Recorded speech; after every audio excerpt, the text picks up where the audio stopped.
Hello, Mr. Polly. This is Carrie Westby bringing you my final exam for MU 31101 Spring 2020. All right. Touring is another word for exposure, which is why I think it's one of the more important subjects that we talked about this semester. But with touring, there comes with a lot of advantages and disadvantages. With touring, of course, you need to book and route events. Want to start off with booking. Making a name for yourself early in your career is the main key in this business. If no one knows you, then how can you expect them to know your music? Okay. Well, first starting out in the music business, it is best that you will take a leap of faith and test the waters. Meaning, if you know of any smaller venues in your hometown that they're willing to let you perform in, then you need to do so. Starting off in your hometown, believe it or not, will bring you so much support later on in your career. When you start to feel that your career is taking off into the direction that you want it to be in, then start looking at bigger venues and bigger sites to host your concerts. But just a quick tip before you do your concert. Let's just say a week before. Make sure you drop some music, that you're performing at your event, and maybe some of the your audience will reach out, buy your music, learn your music. So when it comes time for your concert, they will be able to sing along with you, and to already learn your music.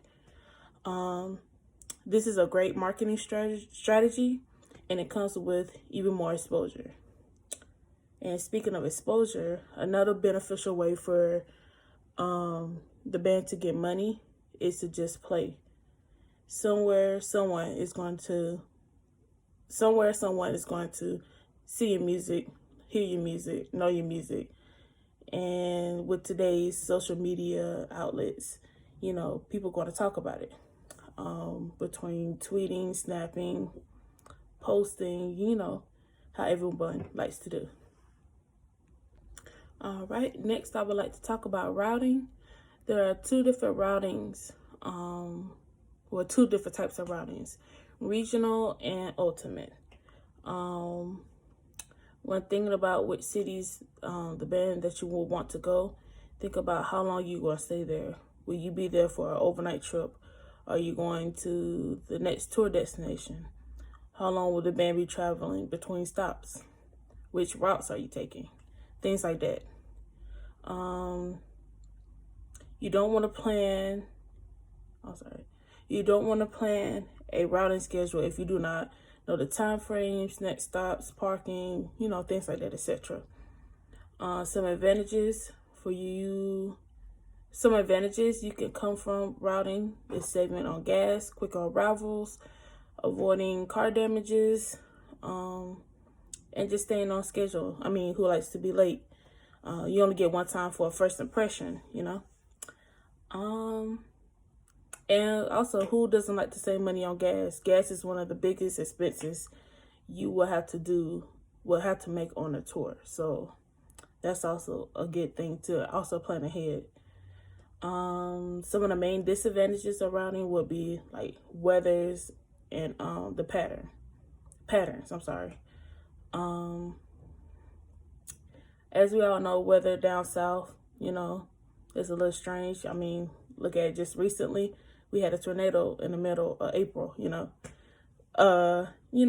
also when it's, it has been cold and, hot some days. So also you should be aware of that if you plan on having a tour down south or having any concerts down south. Also be like I say, be mindful, check the weather.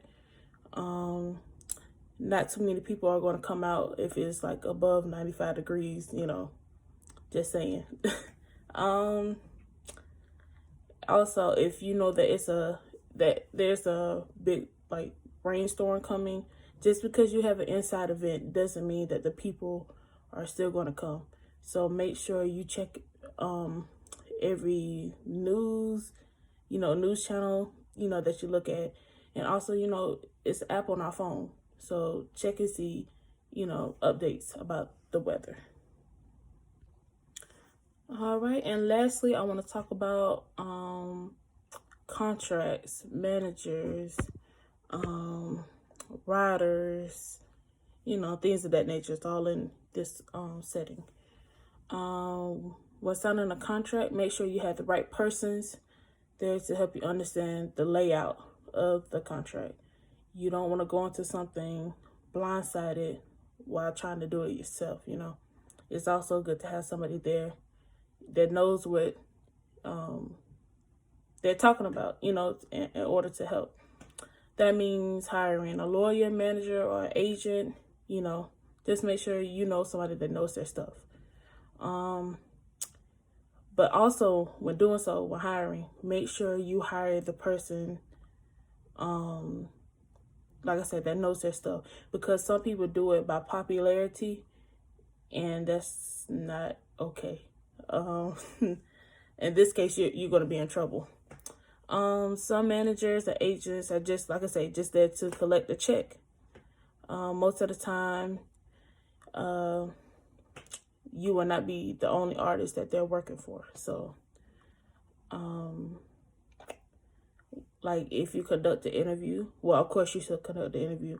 Make sure you have a layout of what's expected of the manager or agent, or just any important job that you would need, as such, Like I say, presenting the guidelines at the start will save you a lot of trouble in the long run. What's included in the contract consists of 2 parts: the face page and the rider. The face page includes the basic information such as time, date and place, length of show, billing, fees, and payment schedule. The technical rider is the document attached to the face page stating the requirements of the artist.